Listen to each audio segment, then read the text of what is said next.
As we celebrate National Startup Week under the aegis of Leap to Unicorn Season 3, we welcome you to this very special webisode series on Building for Bharat, empowering sustainable and inclusive innovation. Leap to Unicorn with IDFC FIRST Bank in association with Moneycontrol and CNBC-TV18 brings together leading industry experts, mentors and investors to provide mentoring, networking and fundraising opportunities to India's most promising startups, fostering valuable strategic partnership. Now, in its third season, the program continues to inspire and enable innovation in the startup ecosystem. Through this special webisode series, we bring you insightful conversations with three of India's most dynamic startup founders and a visionary VC founder, all driving meaningful impact, change, and shaping the future of innovation. First up is Bipin Preet Singh, co-founder and CEO of MobiKwik, one of India's leading fintech platforms, revolutionizing digital payments and financial services. Bipin's vision has been instrumental in bringing secure and accessible financial solutions to millions of users across the country. Let's dive into his journey and insights. Bipin, thank you so much for taking out time and joining us today. Bipin, you've been in the game for almost 15 years now. You've seen it all, the whole transition of the economy from cash to digital, groundbreaking innovations that happened, UPI, wallets, fraud detection, and all of them. But things were very different when you started out in terms of infrastructure, in terms of accessibility to resources, in terms of acceptance of digital solutions. Take us back to the time when you sowed this seed and how you started out, the first step that you took in this space. Sure. Firstly, thank you. Thank you for having me here in this episode. Uh, India has changed dramatically over the last 20, 30 years. And technology has played a significant role in this change. And I can say that, you said we've been building for 15 years.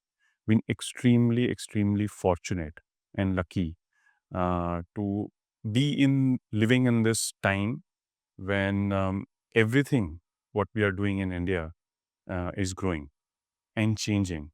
And it is in this dynamic ecosystem that you get opportunities, like what MobiKwik has built over the last 15 years. When we started MobiKwik, there was no smartphones. Right. Internet had just started. There was just desktop internet. And when it comes to transactions, there wasn't much beyond travel. You could book train tickets, you could book maybe flight tickets with some of the websites. But beyond that, there was nothing. People didn't know anything about digital money. I don't think the term fintech itself was coined when we started. So it's been an exciting journey. I think we spotted an opportunity. And I think one thing I'm very proud of is that we imagined, or at least I imagined, Diana Pasna, who's my co-founder, that in India, there's so much cash and finance itself is all physical. Money is all physical. So if it is made digital, it will make a huge impact to hundreds of millions, if not billions of people, because their banking will move them up the economic ladder, and they will get more opportunities. They can save more, they can get credit, they can do digital payments, they can save time. So I think that is one thing that still continues to be relevant today, even after 15 years of us starting. And that is something that is extremely exciting for me. So, Bipin, when you were starting out, did you do like a small survey within your network, your friends, or did you go to a specific person, to take advice that this is what, we envision, or this is a product that we want to introduce? What was those first steps that every startup should also know when they're navigating? So, you see, I'm a firm believer. I'm a technologist, I'm an engineer. And I believe a lot can be achieved through technology, right? Of course, there are other ways to build companies, but my experience has been that of technology. And when I was looking at a simple problem like just simply topping up your mobile phone, which my mom asked me to do every other day, go to a roadside shop and just top up your prepaid recharge. I said, this is extremely inefficient, right? Doing it, why can't I do it on the internet? And that is what internet is built for. But at that time, there was nothing like that. So at MobiKwik, I imagine that if we built a wallet where people can just top up some money and use it for all their daily life transactions like mobile top-ups, bill payments, and hopefully in future all kinds of e-commerce transactions and even physical transactions, then that could be a big market because most of India is just still dealing with cash. Now, if you see, it has taken us 15 years to go from there to today ecosystem like wallet and UPI. But at that time, being an engineer and not having much sense about business, it was more about how can I build a product. That was the first thing. And can I make a website? And so I actually tried everything. I tried to find out who among my friends are good at making websites. And I called them. In fact, I remember a few of my juniors from IIT. I gave them a project. I had very little savings. I gave some part of my savings to them so that they would make the first version of MobiKwik website. Then, I got some more friends to work for it, paid them. And that's how MobiKwik was born. And then, of course, Upasna joined and she became a co-founder. And then, even though I didn't come from a software background, my background was all in hardware design, I learned Java myself. I went into the code and I said, how difficult can it be? I'm an engineer. And I did it. Um, my engineers today tell me that, I don't think I did a very good job, but at that time I did what was needed. It's about gaining skills as an entrepreneur yourself when you're starting out. You should. I think it's about solving whatever comes your way and not giving up. Because I think when you start something, um, and especially if you start a new company and trying to solve a problem, everything is an effort. And from hiring people to writing code to solving customer related issues to selling to building a brand to marketing, there is no easy recipe Right. for any of these unless the founder themselves get into it and try to understand and drive in the early years is very difficult. Right. Because you can't afford to hire experts. Senior experienced people will not come and work for you the day you start a company. Yeah. So you have to do it yourself. In fact, first few years, I think we had a strong preference for hiring only freshers. Some of the first engineers that I hired, the first sales people we hired, we hired directly from colleges. And we trained them and told them this is what you need to do. Because first we did it ourselves and then we trained them to do it. I think there is no other way to build a startup.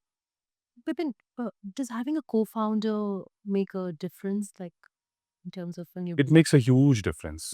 In my view, it is extremely important. Yes, of course, there are very successful solo founder companies as well.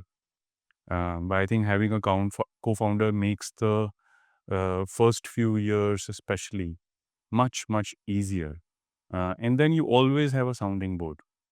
Bipin, did you have access to mentorship when you were starting out? So if you look back, I've been an introvert for all of my life. And I never, used to reach out to people for help. And for that reason, at least in the first few years, I didn't build any network. I was just heads down on my table, just building the business, writing the code or building the product, figuring out the basics, etc. Um, but now I actually try to mentor a few startups myself because I see that, all that when you're young and you're doing something new, you need confidence Right. and you need direction. And sometimes having a kind of a experienced person like a father figure or a mother figure who can guide you and who can at least tell you, okay, that just go on and do this thing. This product market fit Whether the product market fit is there, whether, you're on the right spot, whether You should hire this person or not hire this person. These are very important decisions which ultimately have a huge impact on your business and on your startup. So I think having a mentor is important. And the one thing I will advise is people who reach out for help will get it. If you don't reach out for help, nobody will come to you. Important. Right. Bipin, lastly, for startups building in the fintech space who are starting now, what advice would you give to them specifically, given the fact that fintech is a highly regulated space? There are web of stakeholders from banks to tech partners to regulators. What would be your, simple advice to them how to navigate and go about it? Yeah. So see, fintech has grown by leaps and bounds. There is many large companies that are built and getting built right now in the last few years. But if you see from the funding and the new company creation point of view, Yeah. there's not much happening. There's not many new fintech companies getting either started or getting funded. Um, it's not the in thing right now. There are other things which are more in thing, like AI or quick commerce or spaces like that. Fintech is not. So my suggestion to your viewers would be: this is exactly the time when you can spot opportunities in fintech, because the tourists are not there right now. Only the serious people who have imagined solutions to serious problems will only get into fintech. Right. And this is and therefore, you will have less competition if you're creating a new fintech company right now. The pace at which the entire fintech industry is growing is mind-boggling. Digital digital payments, digital lending, digital finance, digital savings, digital insurance, all of these come under fintech.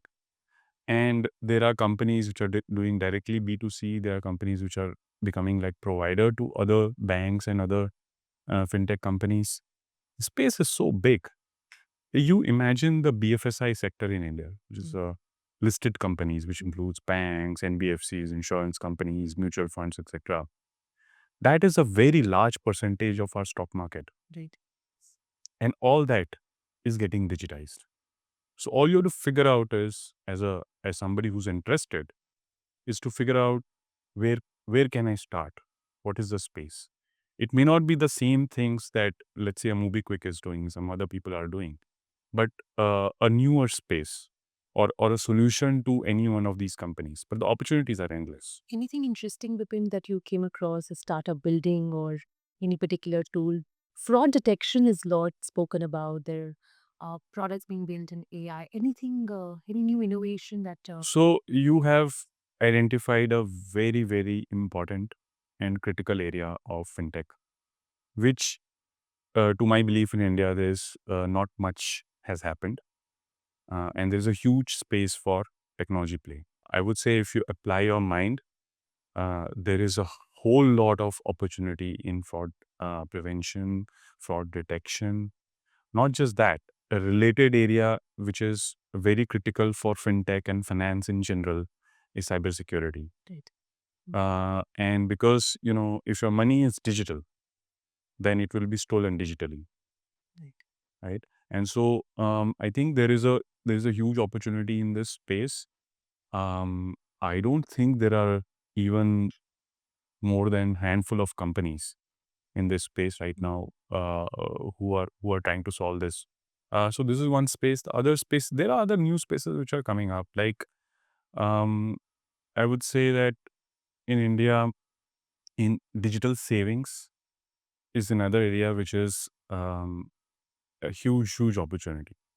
Because imagine how you and I, we used to do banking, or how we used to save money, keep in the bank account, getting the interest from savings account and put some FD, and some spare money, you put it in the mutual fund or stock market or something like that.